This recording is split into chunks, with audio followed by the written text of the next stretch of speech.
Graça e paz, amados, estamos aqui para meditarmos na palavra do Senhor. Estava aqui cantarolando, né? Aquele cântico que diz assim: não adoro pelo que ele faz, eu adoro pelo que ele é. Haja o que houver, sempre será Deus. Amados, nosso Senhor Jesus, ele enfrentou uma oposição ferrenha por parte dos fariseus, dos escribas, né, que eram os intérpretes da lei, e diante de toda aquela oposição, a preocupação deles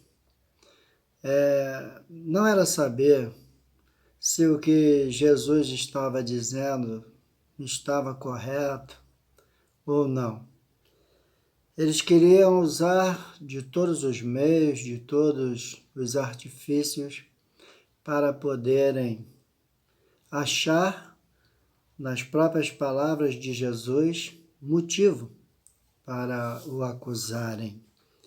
Então eu quero meditar aqui com os irmãos em alguns versículos aqui da palavra do Senhor que vai retratar bem essa ideia. E está registrado aqui no Evangelho de Lucas, capítulo 12, os versos de 1 até o verso de número 5.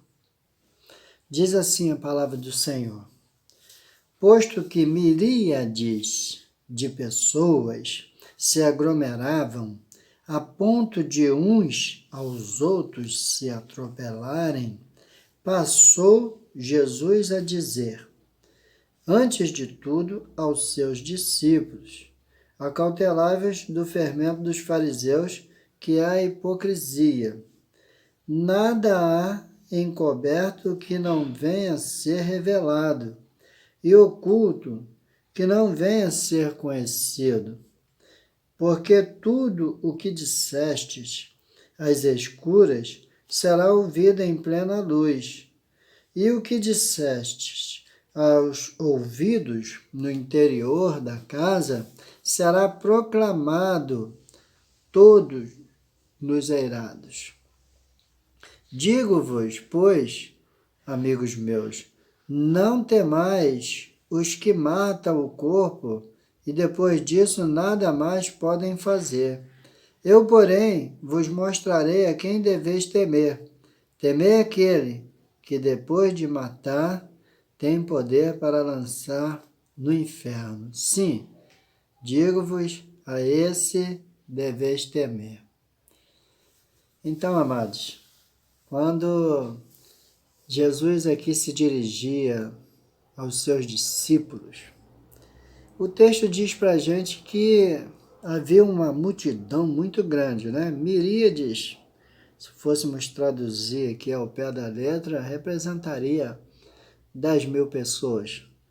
Mas, na verdade, no contexto aqui, a palavra quer dizer que existia muitas pessoas ali naquele local. E Jesus, então, se dirigiu diretamente aos seus discípulos, orientando a eles quanto aos fariseus e aos escribas. Diz assim, olha, cuidado com o fermento, né? Jesus já havia usado essa palavra fermento para designar outras coisas, mas aqui ele queria dizer exatamente do fato negativo dos fariseus estarem ali buscando motivo para o acusarem.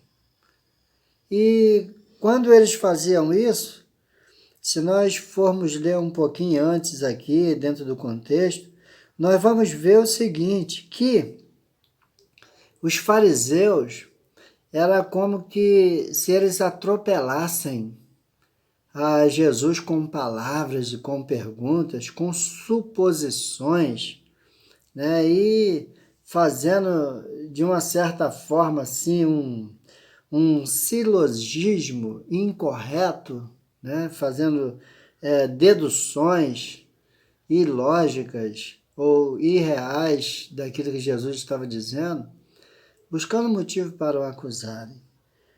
É um exemplo muito claro disso que nós estamos falando aqui, é quando nós ficamos assim acompanhando na mídia a entrevista de algumas autoridades, de algumas pessoas que têm assim um compromisso, né, ou que têm uma responsabilidade com a nação, com a liderança, né, de um estado ou de um município, nós percebemos que na maioria das vezes os repórteres, os jornalistas, né, os interlocutores que ali estão diante daqueles homens, parece que eles querem o tempo todo colocar a pessoa em dificuldade. Se a pessoa começa a explicar uma coisa e eles não deixam a pessoa acabar de falar e faz uma outra pergunta por cima e a pessoa começa a responder e eles começam a tirar conclusões precipitadas. Meus amados, Jesus enfrentou isso também. Jesus enfrentou. Porque se aqueles homens que ali estavam, os escribas, os fariseus, né, os intérpretes da lei, os religiosos, né, aqueles que tinham responsabilidade com a religião, com a religação do homem para com Deus, se eles parassem para ouvir Jesus com assim uma consciência pura, uma consciência limpa, eles aprenderiam muito, amados. Porque foi isso que aconteceu com os discípulos. Eles aprenderam tanto que entregaram a sua própria vida por essa causa. Ou seja, eles ouviram os ensinamentos de Jesus, assimilaram e colocaram em prática, sabendo que isso poderia custar as suas vidas, como custou, e ainda assim não retrocederam. E eu quero então, dentro dessas palavras aqui, quando Jesus diz assim, acautelai-vos do fermento dos fariseus, porque é hipocrisia. Hoje nós vivemos num mundo, meus amados, que nem todos que andam com a Bíblia na mão, que nem todos que dizem ser cristãos são verdadeiramente. Sabe-se Deus em que ou a quem essas pessoas se converteram, se é algum método, se é alguma ideia, seja lá o que for. Mas o Evangelho de Cristo não pode ser, meus amados, porque as pessoas não estão preocupadas com aquilo que Jesus faria nesse momento que nós estamos vivendo. As pessoas não estão preocupadas em saber o que a Bíblia diz a respeito de todas essas circunstâncias que nós estamos vivendo, amados. O tempo todo, a boca dos profetas falavam, profetizavam, e a boca dos profetas do século XXI precisam continuar profetizando, proclamando a palavra de Deus, não é a palavra do próprio profeta. Haja vista que o profeta, ele é um vaso nas mãos de Deus, ele é um instrumento de Deus na comunicação da sua palavra. Imagina se os profetas querem falar daquilo que os agrada e daquilo que eles gostam, daquilo que é melhor para eles. Imagina se vai ser alcançado o objetivo da mensagem de Cristo, amados. Mas Jesus aqui, ele diz uma grande advertência, quando ele diz assim, não há nada encoberto que não venha a ser descoberto. Não há nada que se fale sussurrando dentro da casa que não vai sair lá no eirado, que não vai ser proclamado para todos ouvirem.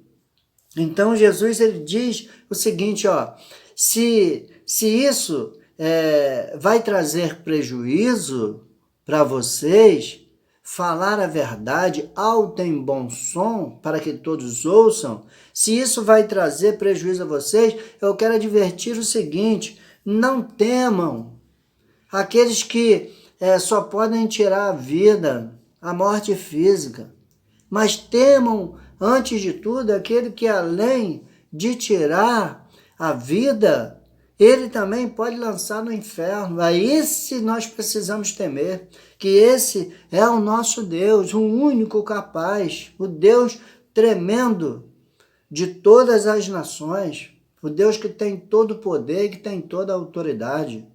E nós precisamos estar atentos com ele. Vamos dizer assim, meus amados, se nós continuássemos lendo alguns versos mais adiante, ele diz ainda, faz uma comparação dos pardais, dos cabelos da nossa cabeça. Os pardais, ele é vendido por um valor muito pequeno, muito baixo, mas ele diz assim, ainda assim eles não estão esquecidos por Deus.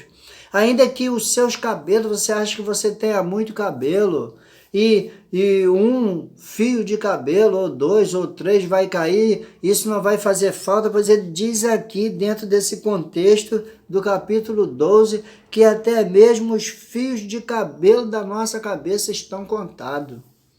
Deus, ele tem o controle de tudo, o controle total, absoluto de todas as coisas.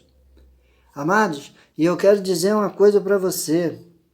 Diante dessa pandemia, em que tantas vidas têm sido ceifadas, ainda assim, não irá ninguém ser atingido por essa pandemia sem que Deus permita.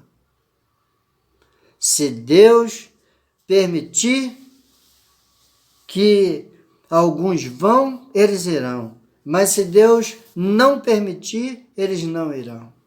Então, tudo que nós precisamos agora não é temer, de um modo geral, a pandemia, mas nós precisamos temer a Deus, porque além da morte física, ele pode lançar também a alma ou o espírito no inferno. Amados, eu quero que você medite comigo nesse momento, nessa palavra. Nós não podemos nos acovardar. Nós não podemos temer. Nós não podemos viver amedrontados, porque a nossa vida está nas mãos do Senhor.